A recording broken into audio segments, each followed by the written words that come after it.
আমি তো এই পিছনটাতে আছি, আপনি আগে আছেন, তো বলছি যে টেনে নেন গাড়ি।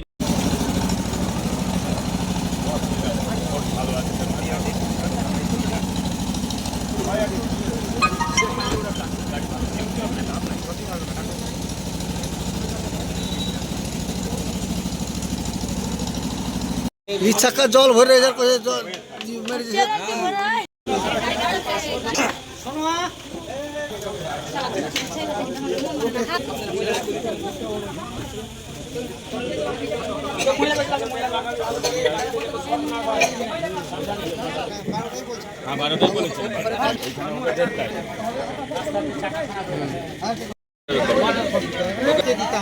না না, তুই নিয়ে যাবি, যে যাবো নিয়ে গেলে আর একটা দিয়ে চিরঞ্জিত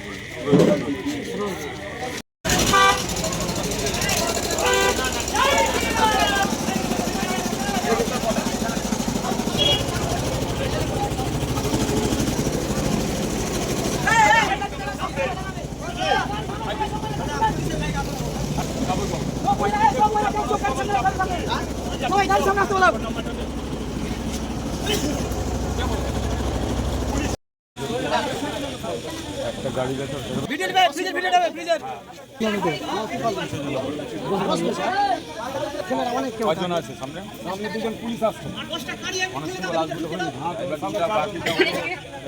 সামনে বলাটা তো হলো 8 জন হয়ে যাবে।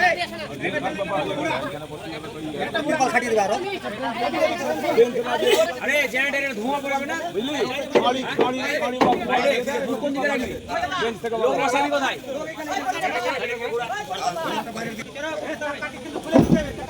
চাকা নাই, চাকা নাই। কি হবে? এইখানে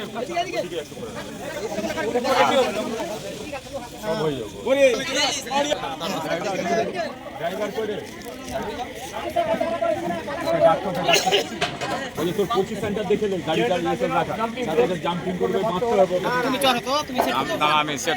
আমি সেট কি করবো?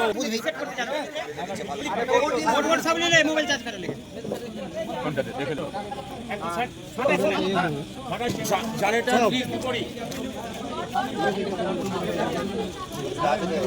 কাগজটা কার কাছে আছে রে?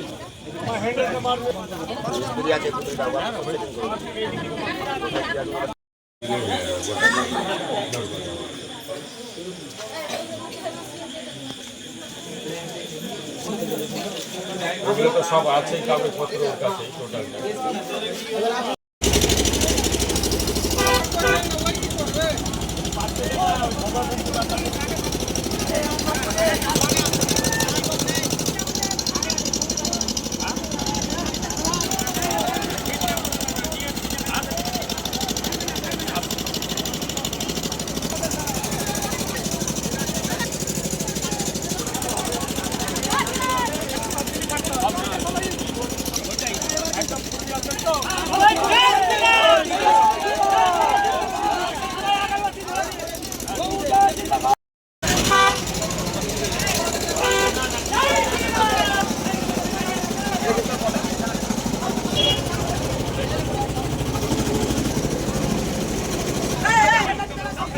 কোর্টের ঐতিহাসিক রায়, যেটা পুনরায় ভুতনির কেদারতলার শ্রীকান্ত মণ্ডলের বডি কল্যাণীর এমসে পুনরায় পোস্টমর্টম করা হবে।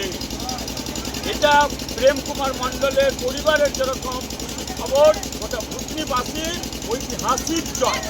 আমরা ওর বাড়ির পাশে ছিলাম, পরিবারের পাশে ছিলাম, ওটা ভুতনিবাসীর পাশে ছিলাম। যতক্ষণ এর সুবিচার না পায় ততক্ষণ পরিবারের পাশে আছি।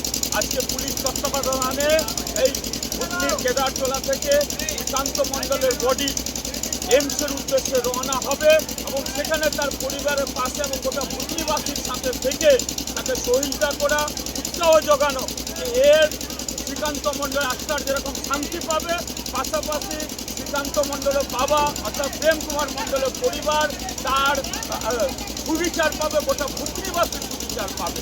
যে এই সরকার কীভাবে মানুষের সঙ্গে প্রতারণা করছে, এই সরকারের চুটির কাটা পুলিশ এখনো পর্যন্ত ওথরা এই কেসের, যেখানে রোজমারি মিশনারি স্কুলে মারা গেছে তাকে অ্যারেস্ট করা হয়নি, এই কেসের তদন্ত করতে ব্যর্থ এবং পোস্টমর্টম রিপোর্টের উপরে আস্থা না থাকার জন্য পোস্টমর্টম রিপোর্টের উপরে আস্থা না থাকার জন্য তারা হাইকোর্টে দ্বারস্থ হয়েছিল।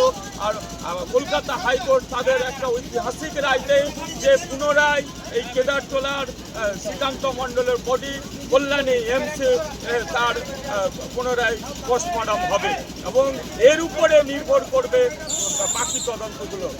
আশা আছে যে তার পরিবার পূর্ণাঙ্গ তদন্ত বিচার পাবে।